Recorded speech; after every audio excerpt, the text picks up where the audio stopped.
Subscribe कीजिए हमारे YouTube channel को और सबसे पहले वीडियो देखने के लिए बेल आइकन दबाइए ताकि आपको समय से नोटिफिकेशन मिल सके। नमस्कार प्यारे साथियों, आपका स्वागत है हमारे यूट्यूब चैनल में। और हम आपको करा रहे थे डीएलएड फोर्थ सेमेस्टर के लिए मैथ, जिसमें आप देख सकते हो आपका चैप्टर नंबर चल रहा था 9। ठीक है, तो इससे पहले चैप्टर नंबर 8 तक मैं ऑलरेडी आपको करा चुका हूं, तो आप उन वीडियोस को जरूर से देख लीजिएगा।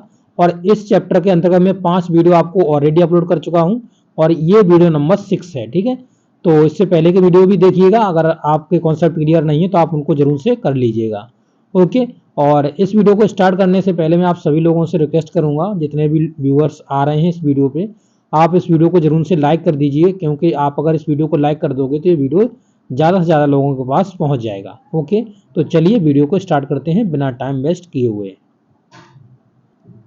तो देखिए साथियों, आप स्क्रीन पे देख सकते हो क्वेश्चन नंबर 5, और क्वेश्चन नंबर 5 में क्या कहा हुआ है उसे हम पहले समझते हैं, उसके बाद आपको समझाते हैं। ठीक है, तो देखिए लिखा हुआ है कि चक्री चतुर्भुज ABCD। तो पहले आप चक्री चतुर्भुज जान जाइए कि चक्री चतुर्भुज आखिर होता क्या है। ठीक है, तो पहले मैं एक सर्कल बनाऊंगा। ठीक है, ये सर्कल मैंने बना दिया, और सर्कल बनाने के बाद यहाँ पर मैं चक्री चतुर्भुज का निर्माण करूंगा। ठीक है, तो इस पे मैं 4 पॉइंट मान लेता हूँ इस सर्कल पे। ठीक है, तो पहला मैंने पॉइंट यहाँ पे मान लिया। ठीक है, और ये दूसरा पॉइंट मैंने यहाँ पे मान लिया, इसके बाद ये एक पॉइंट यहाँ मान लिया और एक पॉइंट यहाँ पे मान लिया। तो इसकी परिधि पर हमने 4 पॉइंट मान लिए। अब इन चारों पॉइंटों को हमको जोड़ देना है। ठीक है, तो ये मैंने जोड़ दिया, ये मैंने जोड़ दिया, और जोड़ने के बाद ये भी इससे जोड़ दिया और ये भी इससे जोड़ दिया।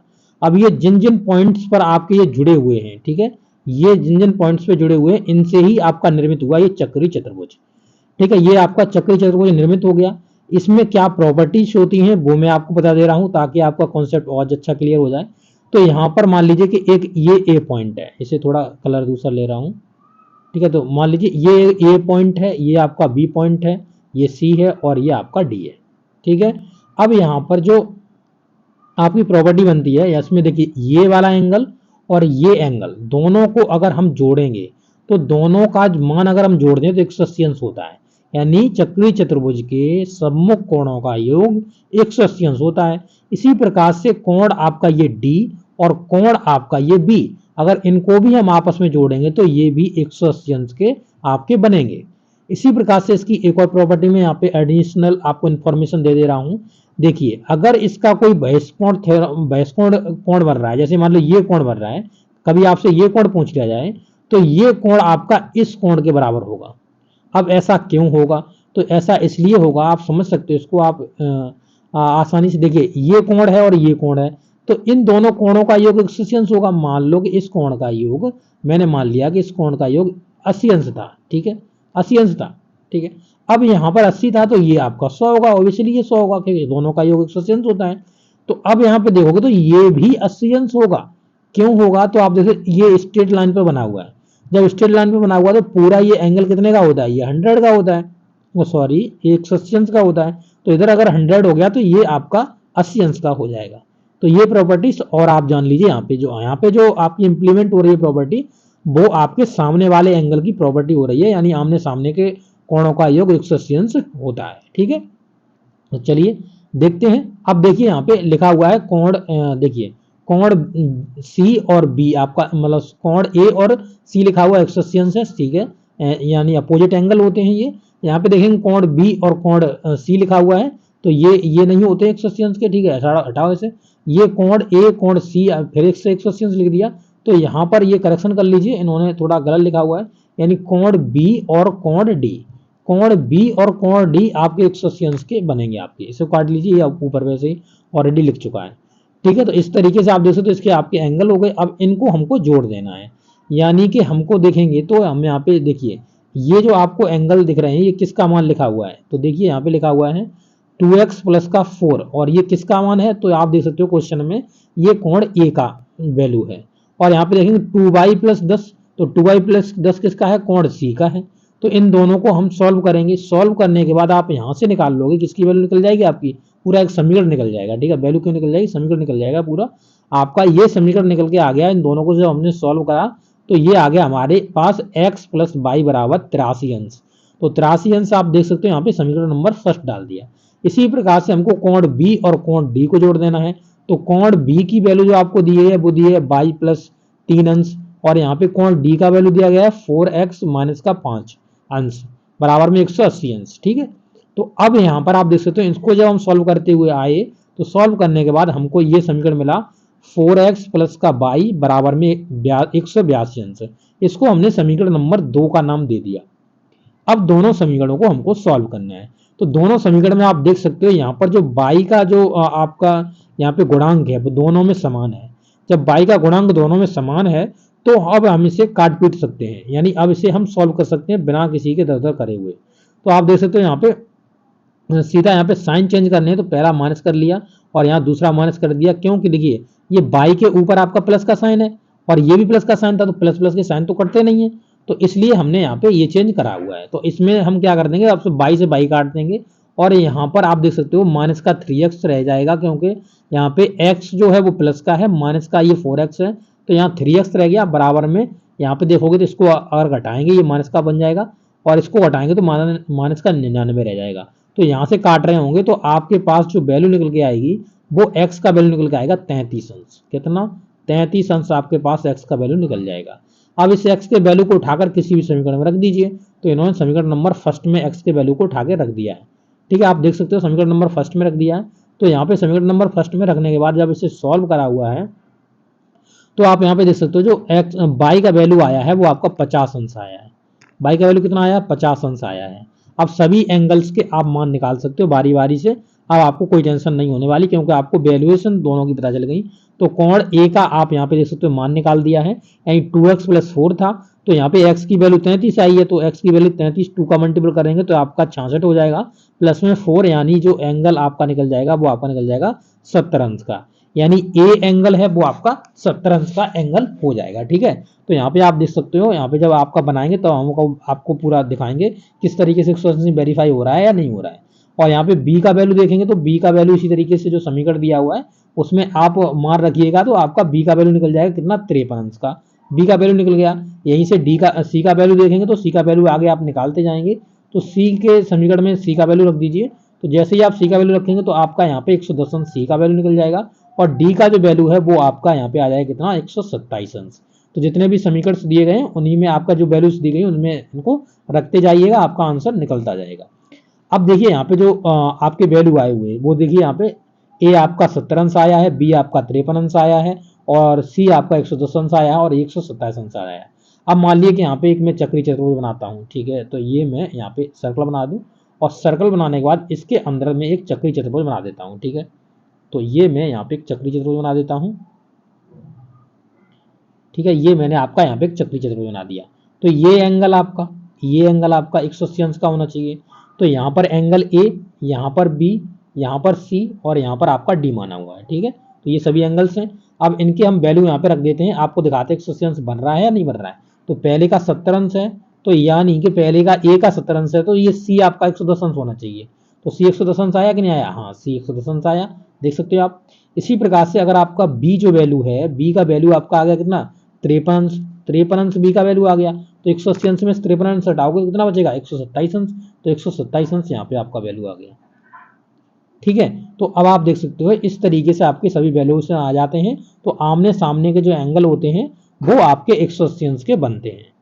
ठीक है, तो ये पूरा मैंने आपको समझा दिया। अब आपको समझ में भी आ गया होगा, आपको कोई भी प्रॉब्लम इसके रिगार्डिंग नहीं हुई होगी। ठीक है, अब चलिए क्वेश्चन नंबर 6 समझते हैं। क्वेश्चन नंबर 6 में क्या कहा हुआ है इसको भी आसानी से समझ लेते हैं। ठीक है, तो देखिए क्वेश्चन नंबर 6 में कह रहा है कि एक ऐसी भिन्न जिसके अंश में से 2 घटाने पर और हर में 2 जोड़ने पर वह 1/4 हो जाती है, और अंश में 6 जोड़ने पर और हर में 3 से हर को 3 से गुणा करने पर वह 2/3 हो जाती है। तो वो भिन्न बताइए। तो हमने मान लिया कि भिन्न x/22 थी। तो अगर पहली कंडीशन इसकी देखी जाए तो पहली कंडीशन के हिसाब से अगर हम इसको देखें तो कह रहा है कि हमने अंश में क्या करा? 2 घटा दिए। चलो 2 घटा दिए अंश में से, ऊपर वाला अंश है, और हर में हमने 3 जोड़ दिए। तो 3 जोड़ दिए तो हमें जो भिन्न के बराबर में प्राप्त होगा वो 1/4 होगा। ठीक है, अब यहाँ से आप समीकरण बना सकते हो ना, बना सकते हो, क्योंकि देखिए यहाँ से आप कैंची का मल्टीप्लाई कर लीजिए इस तरीके से, तो आपका एक समीकरण बन जाएगा पूरा।